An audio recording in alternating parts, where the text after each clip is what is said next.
जय हिंद सभी साथियों को। तो आज हम स्टार्ट करेंगे आदित्य रंजन सर की जो बुक है सामान्य विज्ञान, और उसमें से पहला अध्याय है मात्रक बीमा तथा गति के नियम।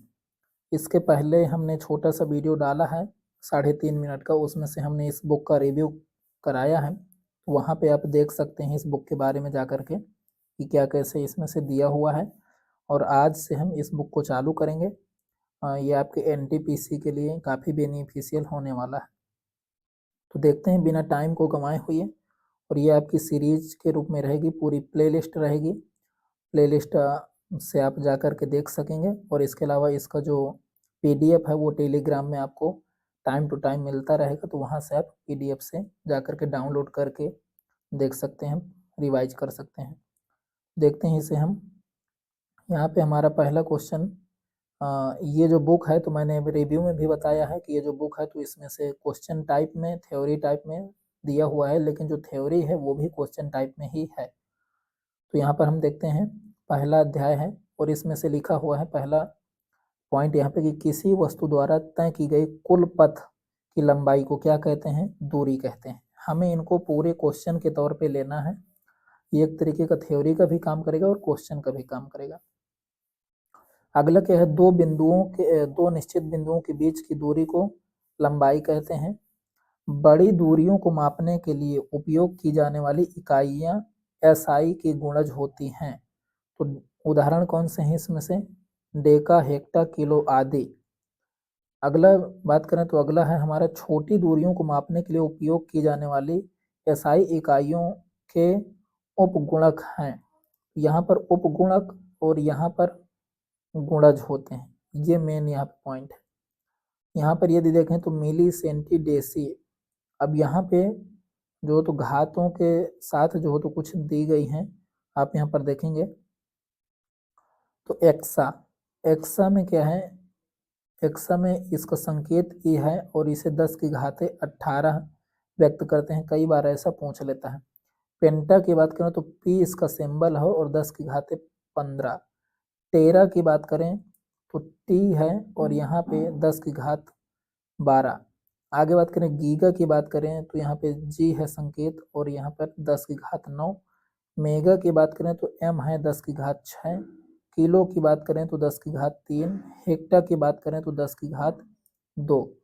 डेका की बात करें तो 10 की घात 1। डेसी की बात करें तो यहाँ पे माइनस, फिर ये उल्टा चलेगा।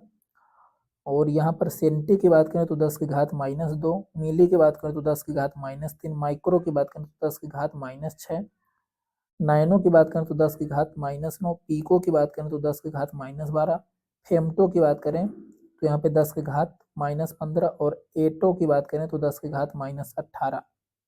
यदि हम इसको जूम इन करते हैं तो यहाँ पे ये आपको इस तरीके से दिख सकता है। इसके रिवर्स में आपको ये चीज देखना होगा, ठीक है, इस तरीके से। बाकी यदि हम आगे बात करें तो आगे है खगोलीय दूरी। ये काफी इंपॉर्टेंट है, यहाँ से हमेशा क्वेश्चन आते हैं। तो यहाँ पे क्या लिखा है पॉइंट? प्रकाश वर्ष द्वारा तय की गई कुल दूरी कहलाती है, तो प्रकाश वर्ष कहलाती है। प्रकाश द्वारा एक वर्ष में तय की गई दूरी प्रकाश वर्ष कहलाती है। और एक प्रकाश वर्ष बराबर 9.467 गुणे 10 की घाते 15 मीटर होता है। ये हमेशा आता है क्वेश्चन में। अगला पॉइंट है सूर्य और पृथ्वी के बीच बहुत लंबी दूरी मापी जाती है। खगोलीय इकाई, खगोलीय इकाई द्वारा मापी जाती है। और खगोलीय इकाई क्या है? 1.496 गुणे 10⁻11 मीटर। आगे बात करें यहाँ पर तो दूरी मापने की सबसे बड़ी इकाई क्या है? पारसेक है। और एक पारसेक बराबर 3.086 गुणे 10 की घाते 16 मीटर।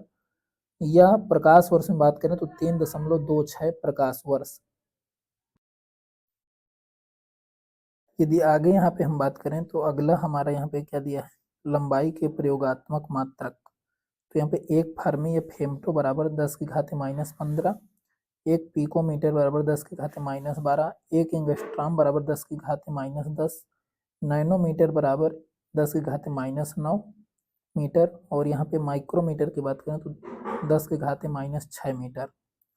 आगे यदि हम यहाँ पे बात करें तो भौतिक राशि और मात्रक, यहाँ पे पॉइंट दिया हुआ है, किसी आवश्यक मात्रा को मापने की क्रिया को मापन कहते हैं। अगला पॉइंट है, भौतिक विज्ञान में मापी जाने वाली कोई भी मात्रा भौतिक मात्रा कहलाती है, जैसे लंबाई, द्रव्यमान, समय आदि। आगे यदि हम यहाँ पे बात करें तो लंबाई, द्रव्यमान और समय को मापने के लिए मुख्य रूप से तीन इकाई प्रणालियाँ हैं। तो कौन कौन सी हैं?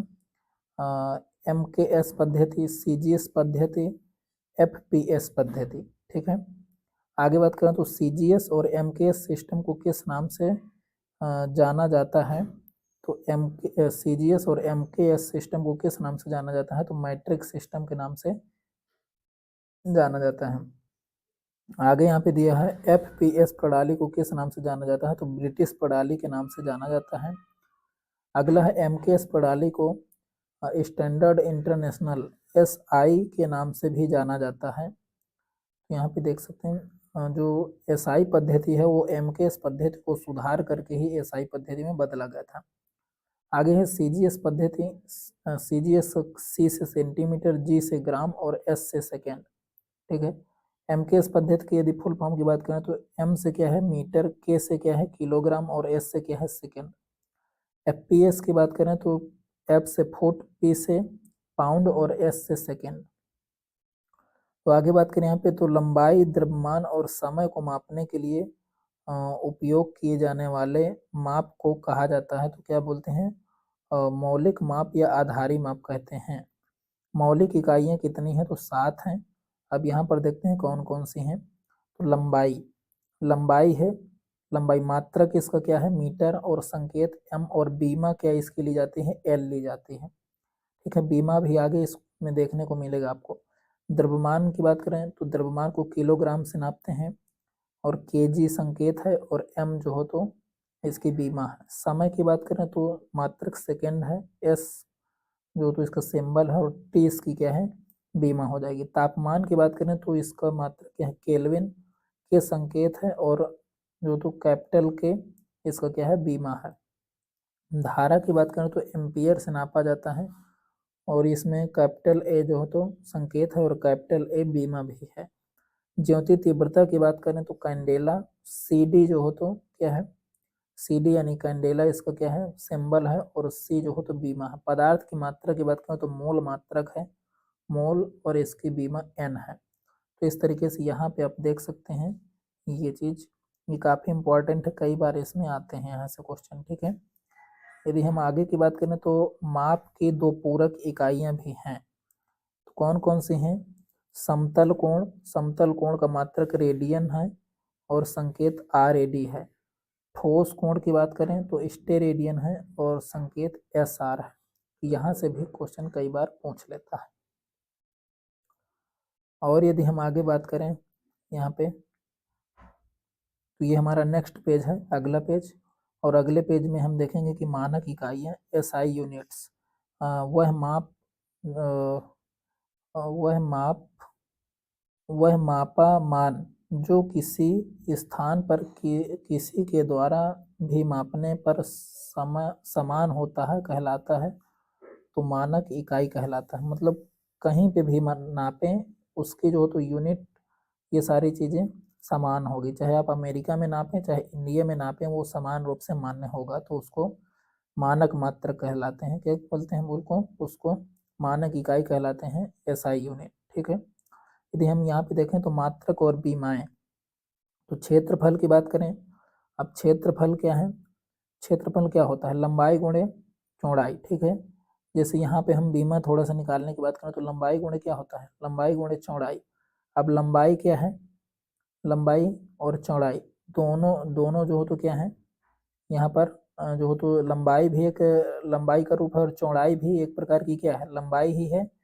तो इसमें से यदि हम लंबाई का मात्रक क्या मानते हैं? मीटर, और चौड़ाई का मात्रक भी मीटर मानते हैं, तो मीटर गुणे मीटर बराबर मीटर स्क्वायर।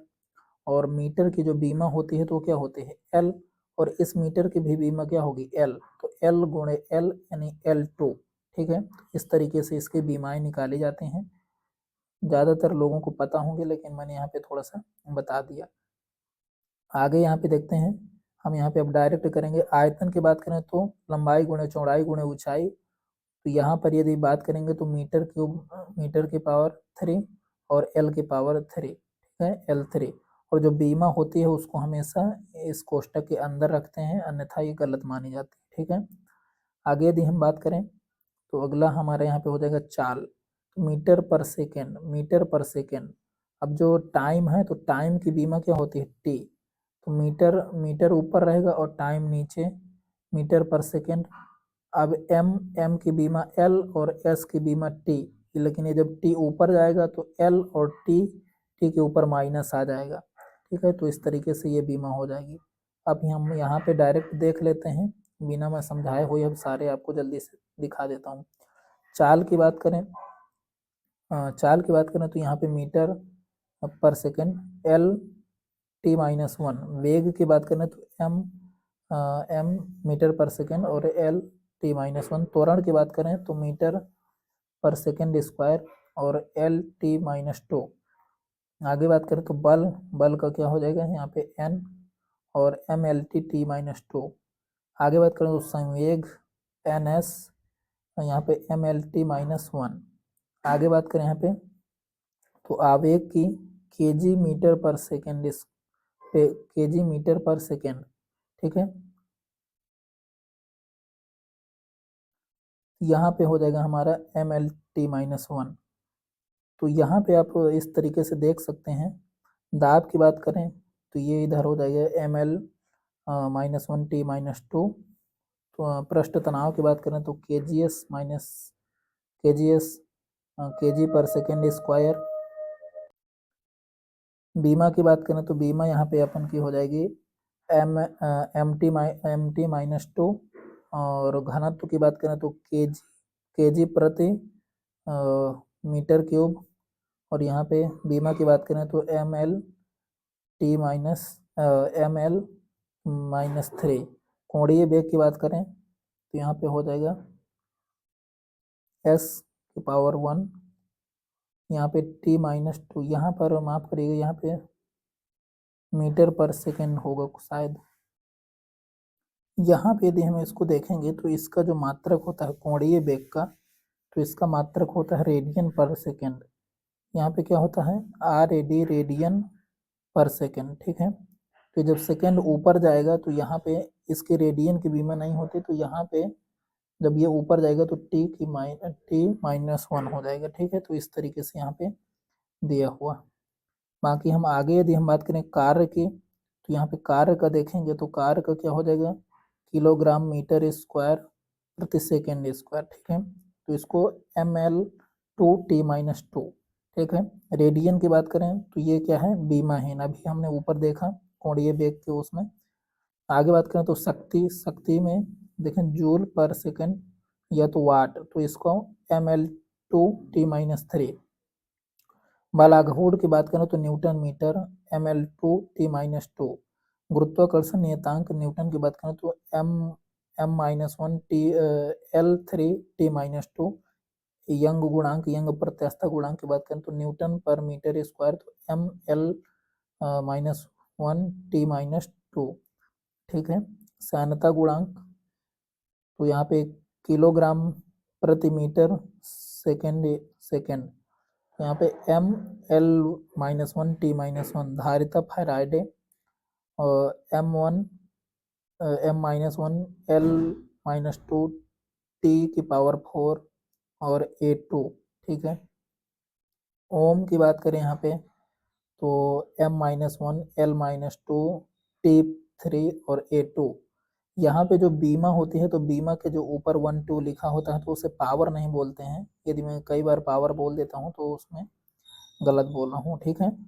धारा घनत्व की बात करें तो यहाँ पर ये आप देख सकते हैं पूरा, और इसे जो हो तो आप पीडीएफ से रिवाइज करेंगे, याद करेंगे।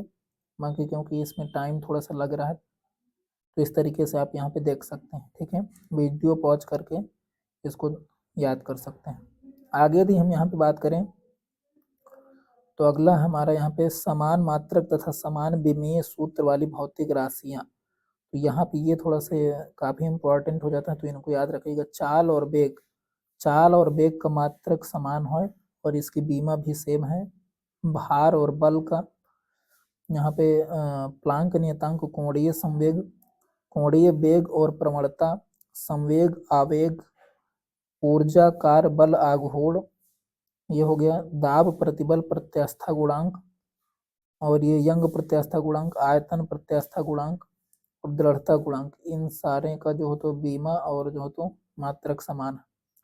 अपेक्षित घनत्व, अपेक्षित आर्द्रता, मात्राहीन तथा बीमाहीन राशियां हैं ये सभी। आगे देखें तो सदिश तथा अदिश राशियां। सदिश राशियां कौन सी होती हैं? ऐसी राशियां जिनमें दिशा और परिणाम दोनों हों, सदिश राशियां कहलाती हैं। यह साधारण बीजगणित के नियमों का पालन करते हैं। आगे यदि हम बात करें तो सदिश राशियां कौन कौन सी हो जाएंगी? जैसे विस्थापन, वेग, त्वरण, विद्युतीय क्षेत्र, बल, संवेग, आवेग, चुंबकीय क्षेत्र। अब यहाँ पे हम आगे कुछ एग्जाम्पल से समझेंगे। आगे यहाँ पे विस्थापन दिया हुआ है तो फिर मैं बताऊंगा सदिश सदिश, वहीं पर आपको पता चलेगा। आदिश की बात करें तो आदिश राशियां ऐसी राशियां हैं जिनमें केवल परिणाम की बात होती है, दिशा की कोई बात नहीं होती है। यह साधारण बीजगणित के नियमों का पालन नहीं करती हैं। आदिश राशियां जैसे द्रव्यमान, कार्य, ऊर्जा, शक्ति, क्षेत्रफल, घनत्व, चाल, ये सारी चीजें जो हो तो आदिश राशियां। जैसे हम यहाँ पे द्रव्यमान को उदाहरण में लें तो मान कर चलिए कि किसी व्यक्ति का वजन 50 kg है, तो इसमें से और क्या बताने की जरूरत है कि ये किस डायरेक्शन में है? किसी भी डायरेक्शन को यहाँ पर दर्शाने की जरूरत नहीं है, केवल परिणाम दर्शाया जा रहा है कि 50 kg का है, इसलिए ये क्या है? अदिश राशि है। जिसमें हमें डायरेक्शन की जरूरत होती है तो वहां पर फिर जो हो तो सदिश राशियां हो जाती हैं। सदिश, सदिशों के परिमाण का निरूपण, सदिशों के जोड़ का त्रिभुज का नियम। यहाँ पे जो एक ऊपर इसके चिन्ह लगाया जाता है इसको बोलते हैं वेक्टर, ठीक है। ये चीज होती है यहाँ पे। बाकी यहाँ पे आप देखेंगे तो जैसे ये यहाँ पर इसको दर्शाया गया है किस तरीके से, यहाँ पर इसको त्रिभुज नियम, इसको जोड़ने का त्रिभुज नियम बोलते हैं। आगे देखें सदिशों के जोड़ का समांतर चतुर्भुज नियम।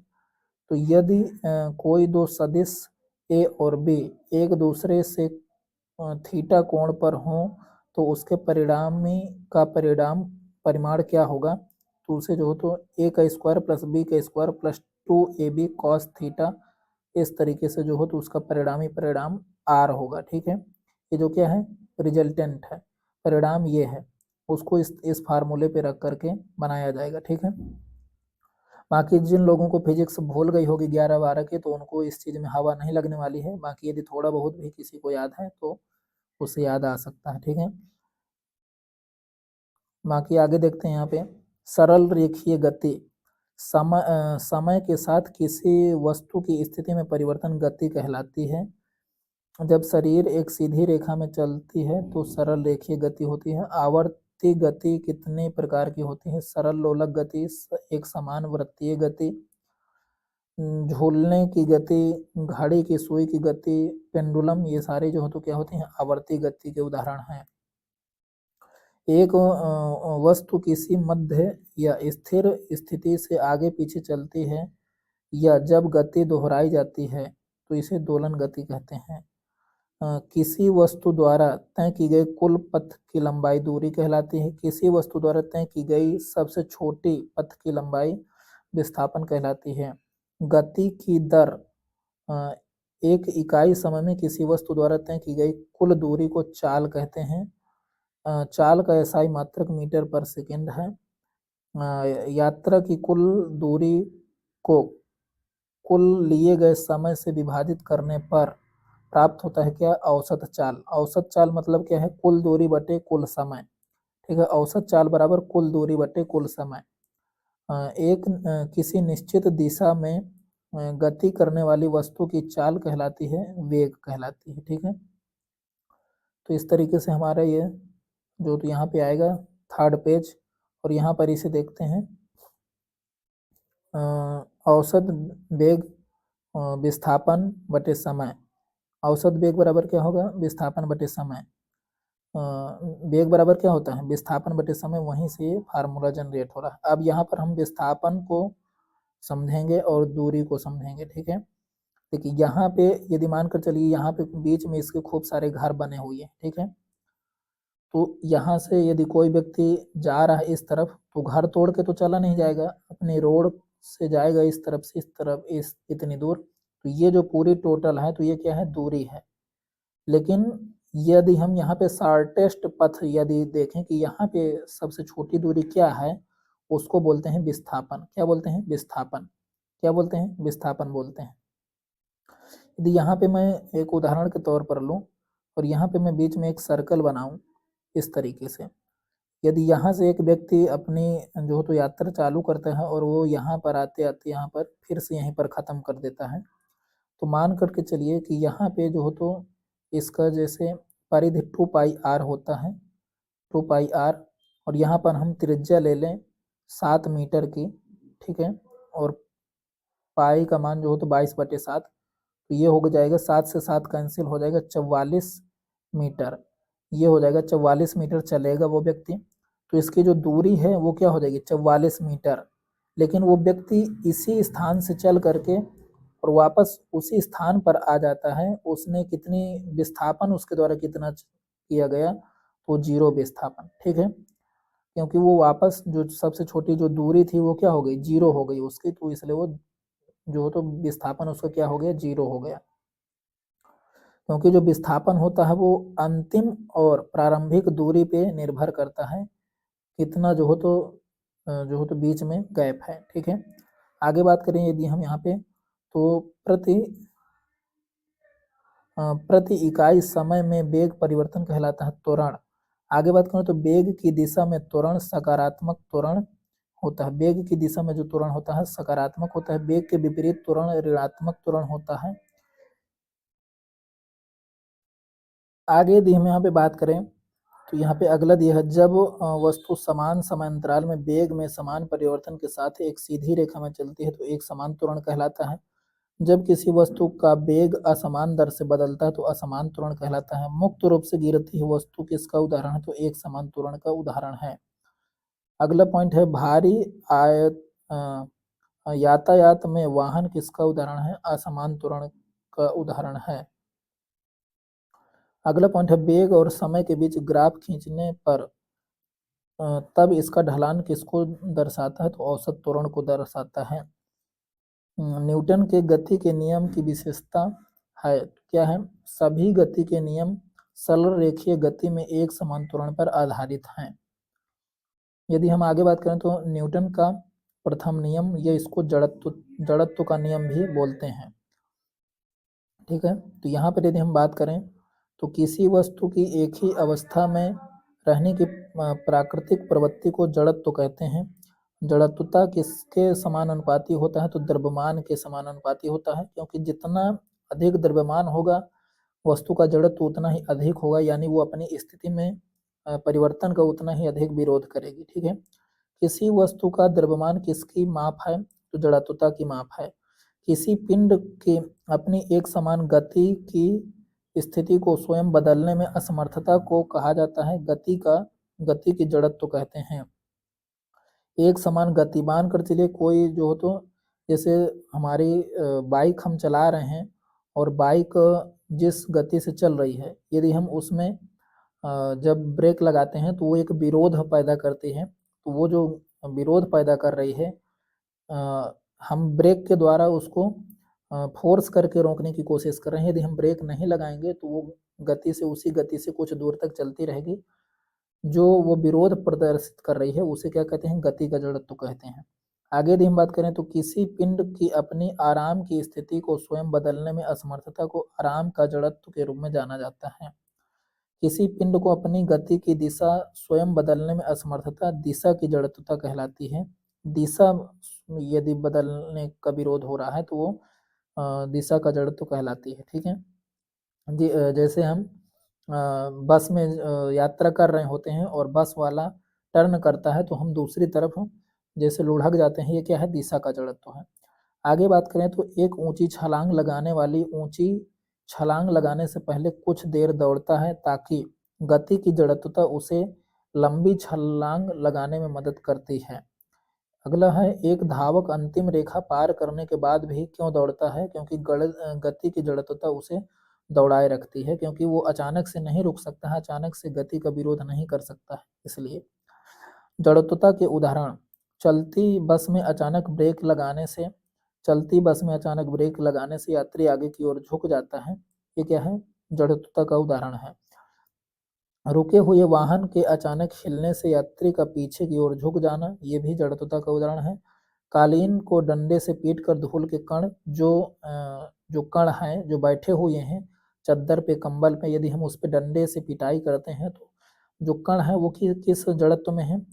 वो रेस्ट में है। क्या है? रेस्ट में है, शांत में है। ठीक है।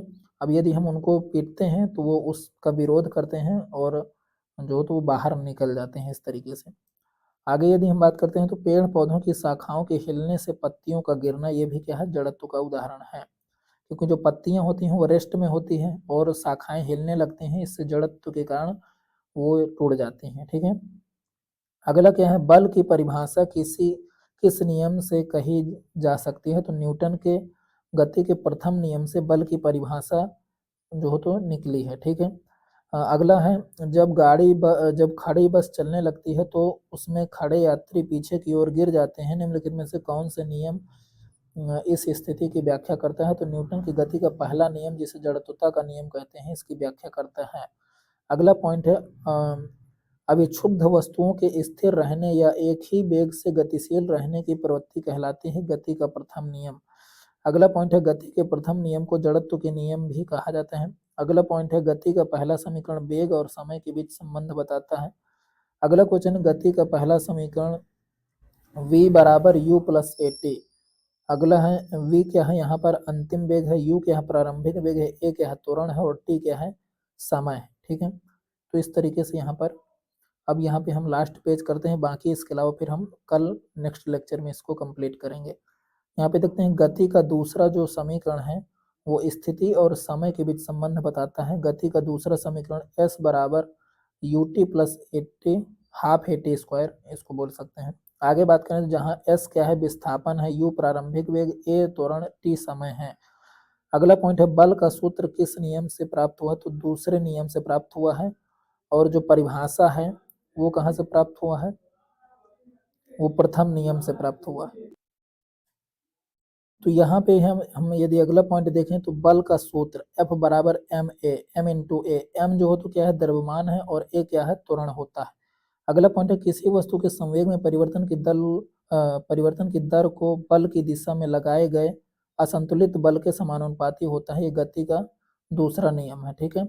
आगे बात करें तो किसी वस्तु के संवेग में परिवर्तन केवल बल के परिमाण से निर्धारित नहीं होता, ये गति के दूसरे नियम से पता चलता है। अगला पॉइंट है क्रिकेट में जब कोई क्षेत्र रक्षक तेज गति से आती